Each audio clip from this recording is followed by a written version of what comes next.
Well, how long is the trip from Austin to here by plane? I think it's about 8 or 9 hours. Okay, so you're fresh like in the first morning. Yeah, exactly.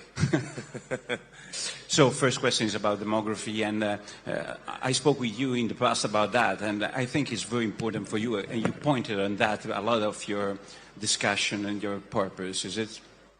Yeah, I think I really want to emphasize that it's important to have children and to create the new generation.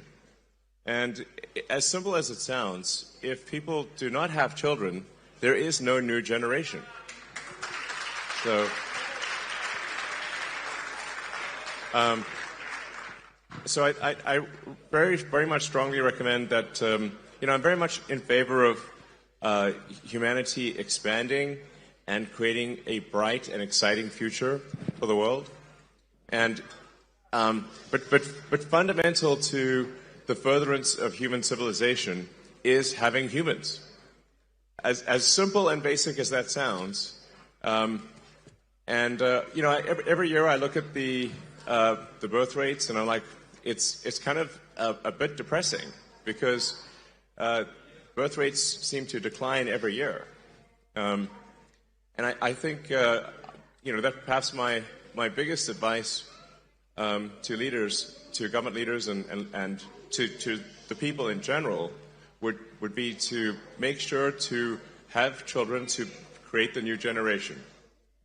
And I think any incentives that can be done to incent the new generation, to make it easier for women to have children and to support the children, I think would be very wise.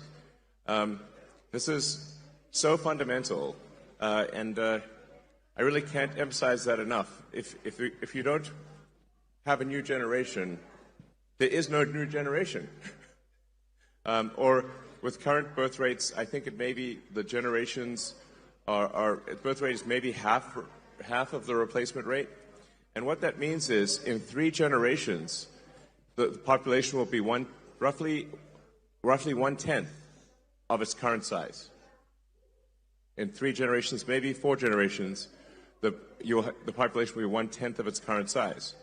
So I always want to emphasize this point because it is so basic and fundamental that if there's not at least a birth rate which is keeping population constant, then a people will disappear. Disappear, Mr. Musk, disappear. Disappear. We have a lot of immigration. Somebody says that immigration is important for that reason. What's your point on that? Immigration is coming in Europe and is coming in America from the south of America and then Europe from the south of the Mediterranean Sea. What do you think about that? Well, I think one can't depend on other countries for immigration. And in fact, if you look at, say, the population worldwide, and this is almost everywhere in the world, and it seems to be a function of how once a country industrializes, once a country urbanizes, the population immediately starts to decline. So one could say, for example, like China could not possibly solve its population with immigration because China is currently tracking to be maybe lose 40% of its population every generation. That would be 700 million, 800 million people, or 700, roughly 700 million people. It's a lot, basically. You'd have to have the entire United States immigrate there twice every generation to simply maintain numbers, just for China. So immigration, there simply aren't enough numbers in immigration.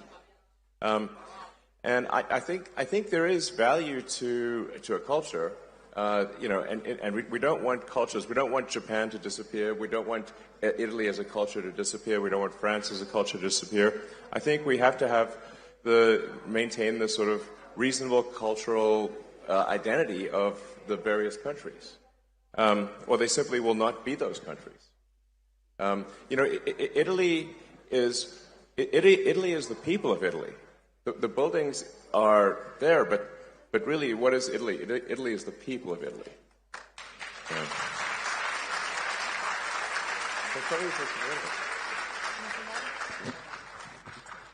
So, I mean, I just think it's a, and I speak as someone who is very much an environmentalist, and I believe in having, building a sustainable future for the world. I think that there are very few people who as an individual, who have done more than I have to help the environment with electric cars and solar and batteries to create a sustainable energy future, because we absolutely need a sustainable energy future. But there is an aspect of the environmental movement that I think has gone too far. Really, said from you? Yes. So said from me, I think I am objectively one of the world's leading environmentalists in terms of doing things. I would say so. Like, I'm an environmentalist who does things. I'm of action, not talk. I act. So I feel I can say, as an environmentalist, that the environmentalist movement has gone too far, and in that, if you, in the natural extension of the environmentalist movement, if you go too far, you start to look at humanity as a bad thing. You start to look at humanity as though we are a plague on the surface of the earth, as though humanity is a bad thing. And in fact, there are some people who think and say explicitly that. In fact, there was on the front page of the New York Times, there was a guy who said, there are 8 billion people on Earth, it would be better if there were none. Which is crazy. Definitely. So you told me a joke about that. You told me once a joke about the cows and the problem with the cows. You remember that? Oh, yeah, don't worry about the cows. The cows are fine. Cows are not going to destroy the environment. Cows are fine. Yeah. Yes. We have a lot of laws, European laws against all the people who work with them. It's a big issue for us because it seems a green issue, but it's a very industrial issue for us. Yeah, I think farming and cows do not have any meaningful effect on the environment. Yes, underline, please. Yes, objectively, this is true. If you say like. There's really only one thing that matters from an environmental standpoint for carbon, which is that we are taking billions, eventually trillions of tons of carbon from buried deep under the earth and transferring it to the atmosphere and oceans. That's actually really all that matters is taking vast amounts of carbon from underground where it's buried and moving it into the atmosphere by burning it. And if you do that for long enough, eventually you will get climate change. Now, I think the climate change alarm is somewhat overblown in the short term. It's still a concern in the long term, but I think it's exaggerated in the short term. Great. Now, so I'm trying to thread the needle here between what, what is pragmatic and what is sensible, what really matters and what doesn't matter. What really matters is that over the long term, over the course of the next several decades, that we gradually reduce how many millions and billions of tons of carbon that we move from underground and to the atmosphere, because we're running sort of a climate experiment that is dangerous.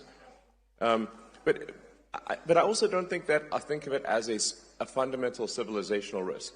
It's not going to destroy life on Earth. It's not going to destroy humanity, but it will create hardship if you change the climate over many decades. So right. I think my message is I think much more pragmatic and I think correct and sensible. And I don't think we should demonize oil and gas. I think we should say, look, that is obviously necessary in the short term. And the medium term too, and it'll take several decades to become sustainable. So I think if we just, without getting too worried about it, seek to have a sustainable energy future gradually, then that's what will happen. But I think that some of the environmentalist movement is part of what is causing people to lose hope in the future. So I guess what I'm trying to say is that we should have hope in the future. We should be excited about the future, and we should build the future we want. What about Elon? You call it the woke mind. Yes, it's the name you gave to that. Woke mind that virus. illness, woke mind illness. What's that virus? Yeah, so It's coming to Europe. I have to advise you, huh? Yes, well, this is not something you should import from America. Please don't import the woke mind virus. It's bad. So, I mean, essentially, that to summarize maybe the woke mind virus, it consists of creating very, very divisive identity politics. So it actually amplifies, woke mind virus, in my view, amplifies racism, amplifies frankly, sexism, and all the isms. And while claiming to do the opposite, it actually divides people and makes them sort of hate each other, and it makes people hate themselves.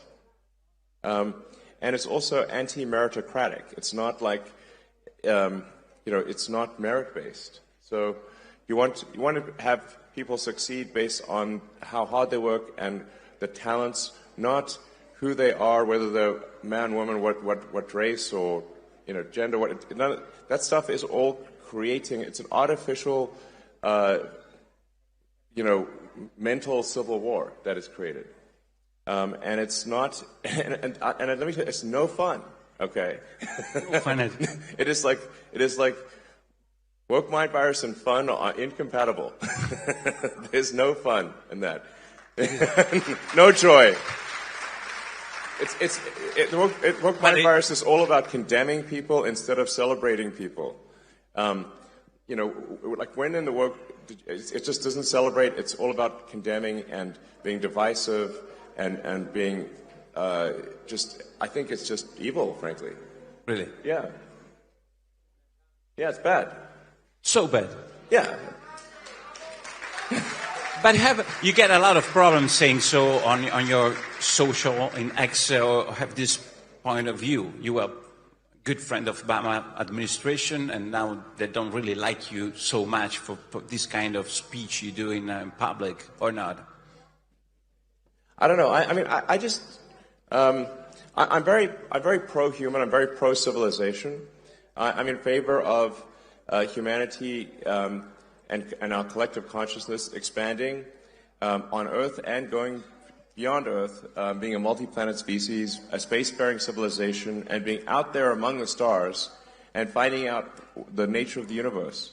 Like all the things that, that seems like to me an exciting thing, something you can get really excited about, is you can get excited. Like we want to have ideas that make you look forward to waking up in the morning, look forward to the day, look forward to the future.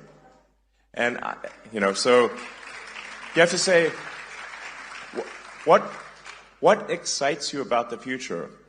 What moves your heart about the future? What makes you say, like, yes, I'm glad about what will happen in the future? That's what we must, focus on. And that's why we have to have a new generation. We've got to build and we've got to grow. And like I said, we understand this, understand the nature of this beautiful universe that we find ourselves in, and the meaning of life, or even what questions to ask about, the meaning of life. Let us explore this wondrous creation and have a good time doing it. Yeah. That's my philosophy. Let me go back for a little, because I want to ask you about your perception of Europe as a building, not as people. Because Europe do a lot of laws, want a lot of integration of cultures, different cultures, and has different approach to the immigration. We heard Meloni did a lot on that with Premier Rama, I see, in the first line of Albania. What do you think about this approach of Europe, approach as building, I would say, as an established building? Well, I should say, to be clear, on immigration overall, I'm very much in favor of legal immigration. I think that generally, I think one should welcome to a country anyone who is willing to work hard and is honest, has high integrity, and will add to any given country. If somebody is an asset to the country, why not have them join? That's obviously a great thing to do. So I think it's good actually to have an increase in legal immigration, and a simple legal with paper, with yeah, just some approval process. Sure. But with the simple requirement that, look, if somebody is going to add to a country, like just really hardworking and high integrity, let them in. I think that's great. But if it's illegal immigration and there's no filter, well, how do you know who's coming in? You don't know. So you have to have some, basis for saying somebody should come in or not come in. And my argument is like, it should be a very simple basis. Will they add to the country? Will they be a productive part of the economy? And do they admire the culture? Do they want to join because of the culture? Then that's great. But if there's no process for that, then you don't know. I think at least some number of the people that come in will not be necessarily. And I want to be careful because my words will be misconstrued. Yeah. I'm not saying all illegal immigrants are bad. I think perhaps most of them are good. But there will be some, if there's no process for reviewing, not at all, then how can you say that everyone who is an illegal immigrant is going to be honest and hardworking? You can't say that because you simply don't know. So I want to be clear, top line, pro-immigration, but let's increase legal immigration, but we should stop illegal immigration. I think this is just logical. You have a lot of companies. Sorry. That's right. You can drink because I want to do the list of the companies. Yeah. You have 5-7 minutes to do that. I mean, I'm joking with SpaceX, Neuralink. So many X's. All the X's. Guess what my favorite letter is? Okay. X, I guess. It's a good place to invest, Italy.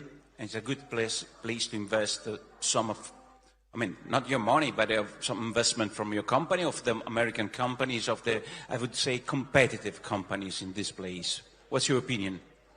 No, I think Italy is an incredible country, incredible culture.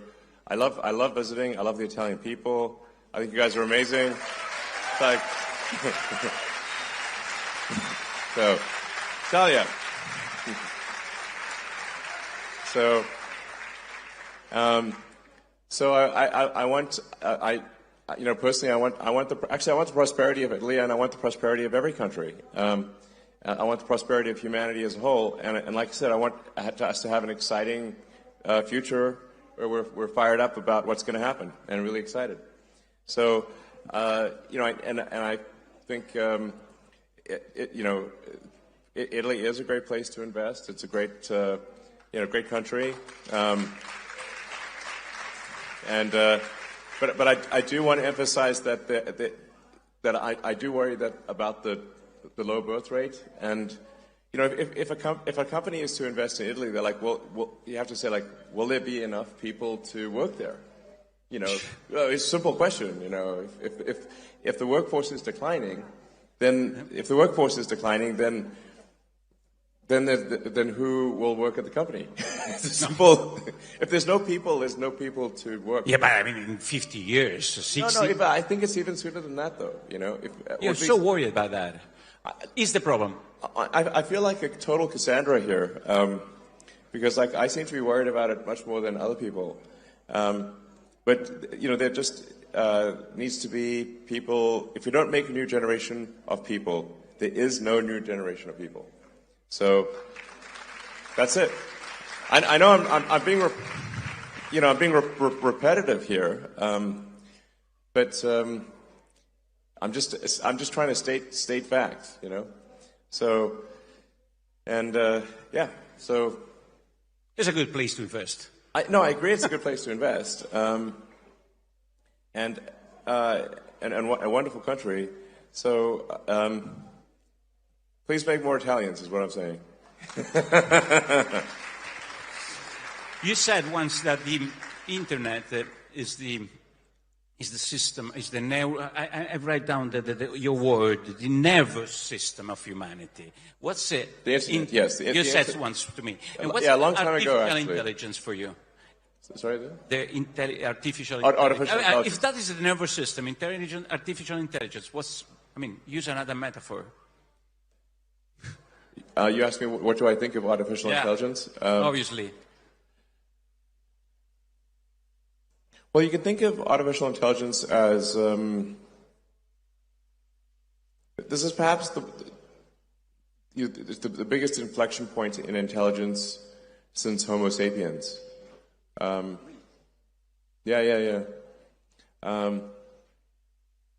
Artificial intelligence will be essentially a sort of a new species, or is a new species.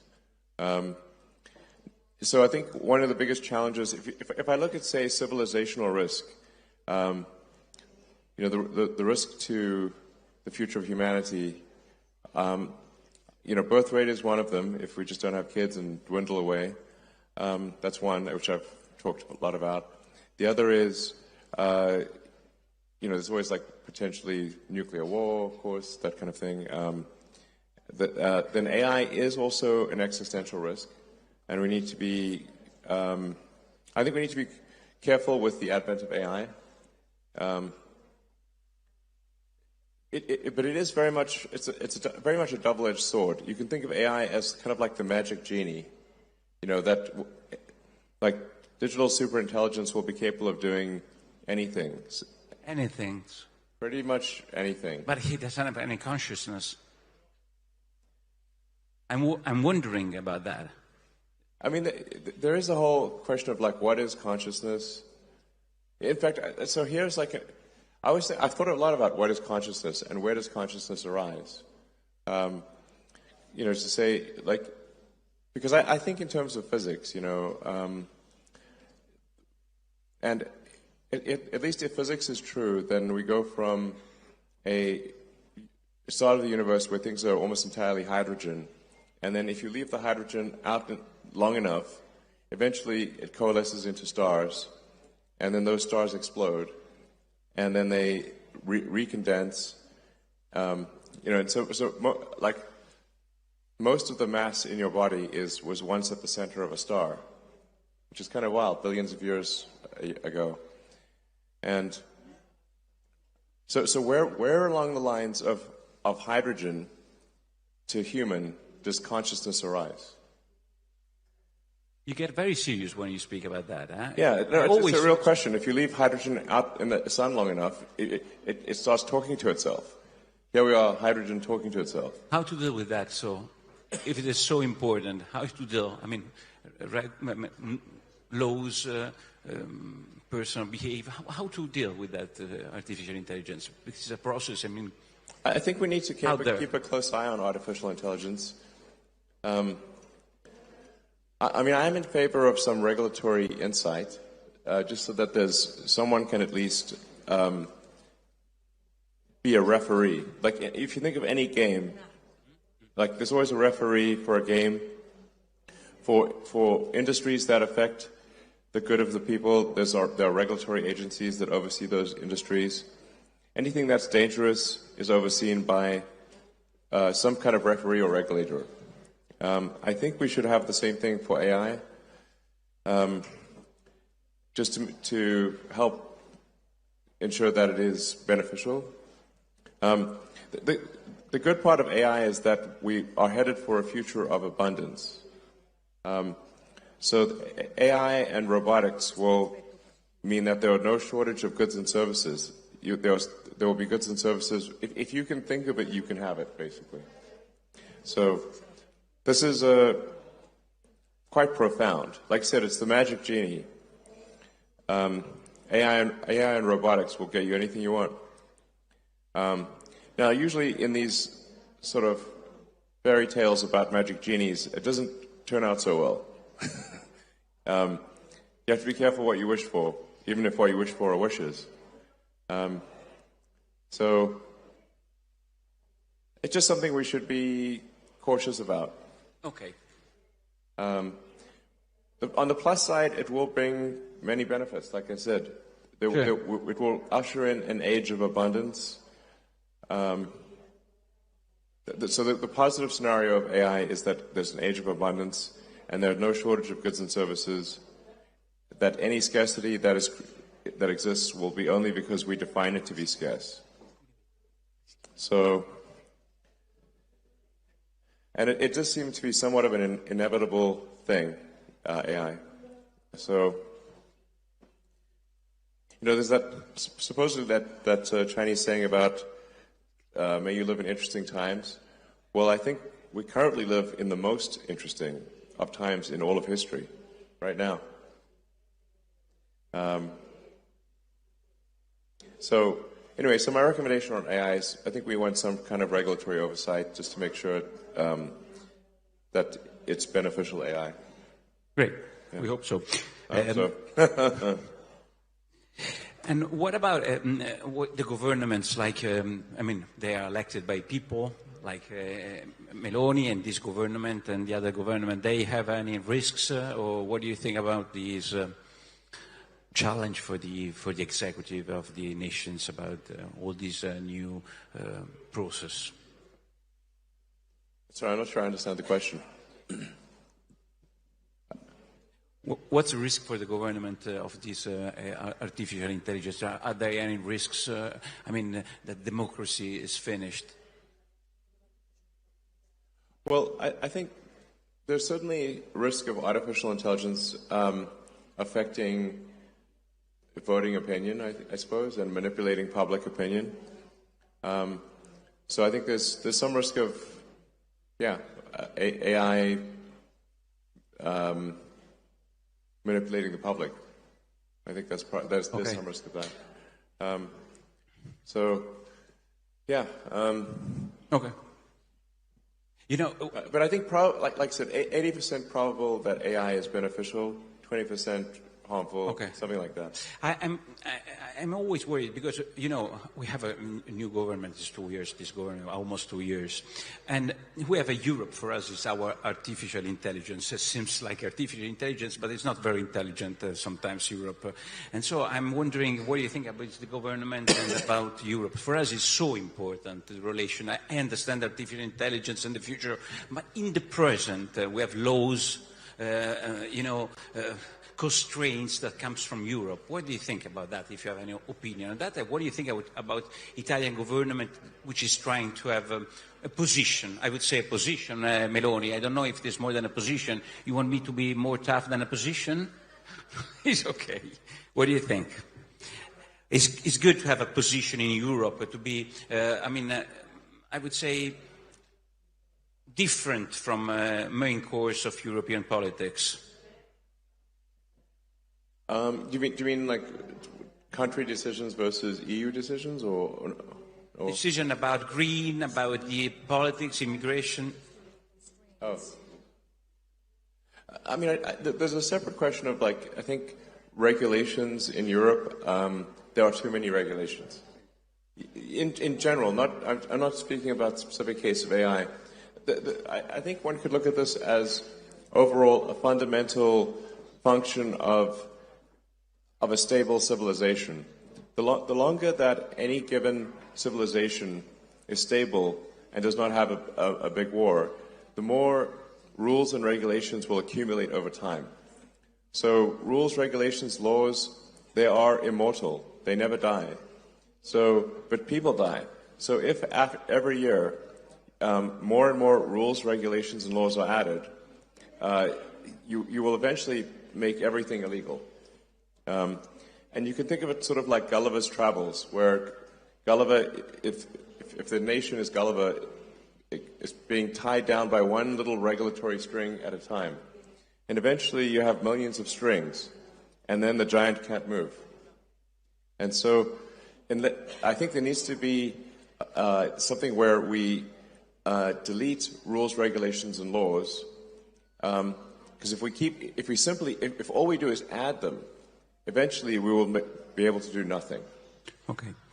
Shall I do some question about your companies? Because here there are all the young people, not only the young people from important Italian party, and most of them use the social network. They use X, and I saw in the past days that the CEO of Disney said, "I don't want to invest any advertising on X," and he's investing, for example, in the Meta, in the Instagram, and he said there are problems of I don't know which kind of problem they find on X Yeah, in some comparison. I want you child exploitation on what Instagram. kind of, yeah, what's going on? Why an important investor like Disney said something so tough on X? What's going on there?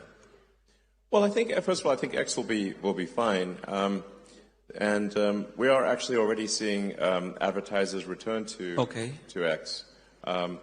So I guess they were, I don't know, upset with something I said or something. I don't know, but they, advertisers, I think, the brand advertisers are a little, they're always worried about their brand, and maybe I think maybe a bit more than they should be, but I think it's a short-term issue. Like I said, the advertisers, they sometimes get upset, but then they usually calm down and they return to advertising. So. Come on, you know that there is the woke virus over there. Well, oh yes, we have to say so. I don't want to answer for you. Yeah, no, you're right. If we're going to fight the woke mind virus, then the woke mind virus will fight back. And unfortunately, Disney is deeply infected with the woke mind virus. In fact, if you ask an AI what is the most woke company on earth, it's Disney. Really?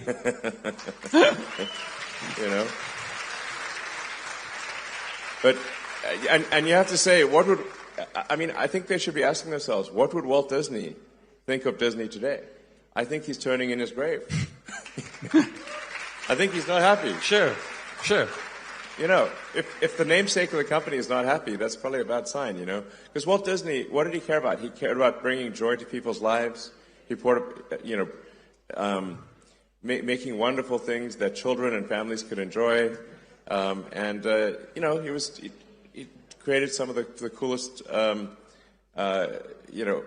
in the world, and stuff that even 100 years after it's created, we still remember it, and it's still a major thing. But you have to say, how great was Walt Disney? He was amazing.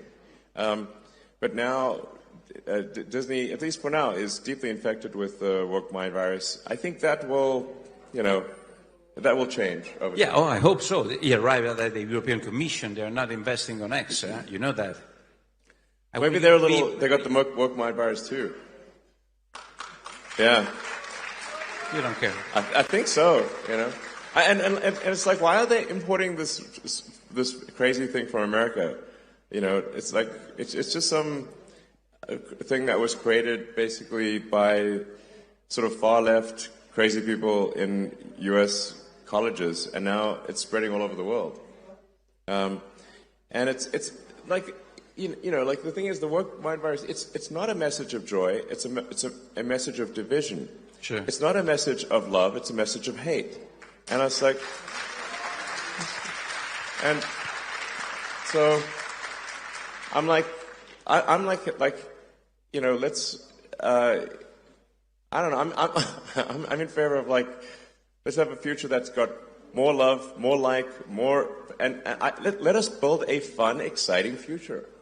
And the woke mind virus is all about condemning one group and condemning this, condemning that. It's like, and it's also like just being like it just wants to scold you all the time and treat you like I don't know. Who wants to be scolded? It's not fun. So anyway, I think we want to, have I guess at its heart, my concern is that the woke mind virus is anti-civilizational. End of civilization. Anti-civilization. I think civilization, sure. But if it represents a cost for your company, you have a trade-off between the cost of your position and the cost for the company. What's your choice? And how much is important in your behavior, the free speech standing? That's the question. I do think free speech is incredibly important, because if people cannot speak their minds, and then we won't have a democracy. Democracy is the foundation of democracy is freedom of speech. So. But also saying something.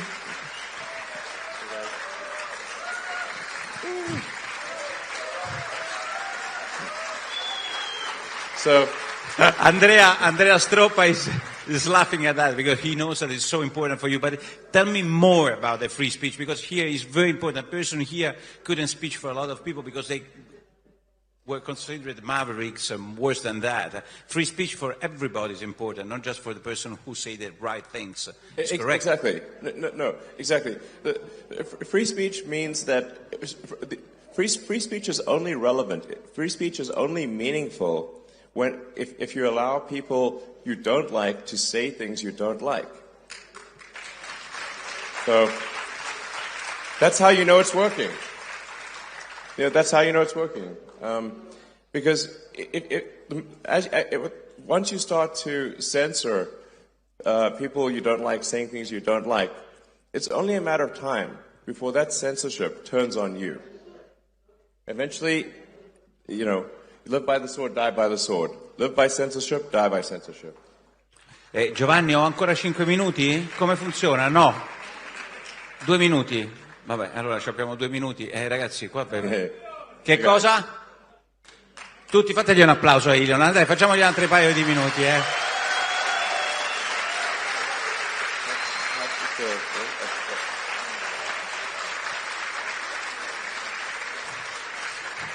Elon, why? Allora, you spoke about free speech. You bought Twitter for the free speech. 2 minuti, dai, 2 minuti, Just for the free speech, not for the business inside. You bought yeah. Well, I mean, here's the thing. So, I think you have to say, like, if civilization is not strong, if civilization doesn't grow, then nothing else matters. Profits don't matter if civilization collapses. There's no profits. There's no, we cannot exist absent civilization. So sometimes people may say, like, well, is this an altruistic thing? I mean, I think for me, it feels altruistic, but even if one is not altruistic, even if one is very self-centered, you have to say, if you simply think long-term, you have to be pro-civilization because you cannot exist without civilization. Okay? How important from 0 to 10 in the scale from 0 to 10 money? You are the richest person in the world. How is important money for you from 0 to 10? 0 is the less important and 10 is the good one. I don't know. I don't want to... 1 or 2 or something? No, come on. No, I mean... You have 1 to say, or 2.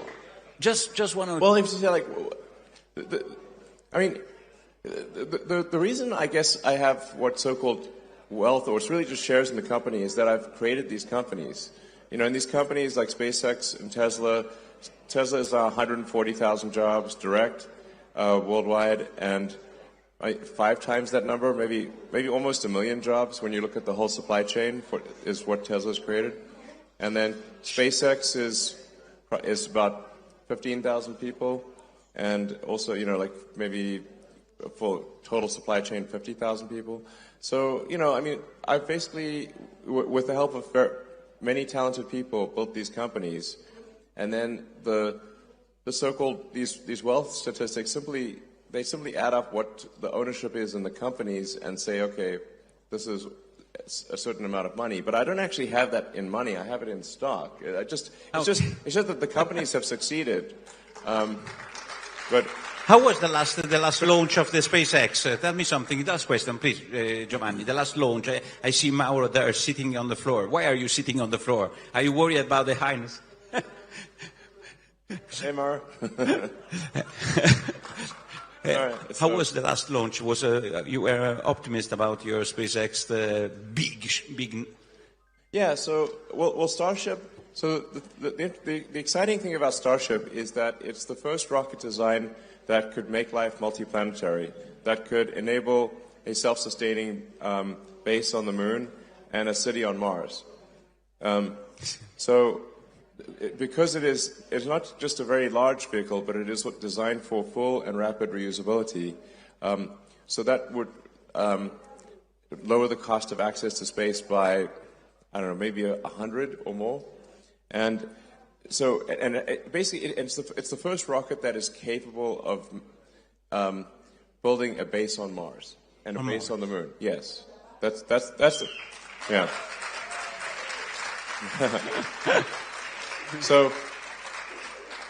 You know, there's the great Italian physicist Enrico Fermi. I'm a big admirer of Fermi, and he was very good at asking profound questions. And one of his questions, which is called the Fermi paradox, is where are the aliens? And one of the explanations is that, and perhaps I think the one that I think appears to be most accurate, is that consciousness is extremely rare. That people often ask me, do I know about aliens or something like that? Yeah. I get asked that a lot. And the crazy thing is that I've seen no evidence of aliens whatsoever. This means that I think most likely, at least in this part of the galaxy, we are the only consciousness that exists. And so you can think of human consciousness really as like a tiny candle in a vast darkness. And we must do everything we can to ensure that the candle does not go out. That's great. We can finish with that. Elon. Yeah. Okay? We can finish with this. Oh, and so it's worth reading about the Fermi paradox, and because people have thought very hard about this, because one of the things is like, well, maybe there are these great filters, and these civilizations don't pass these filters. One of the filters is, do we become a multi-planet species or not?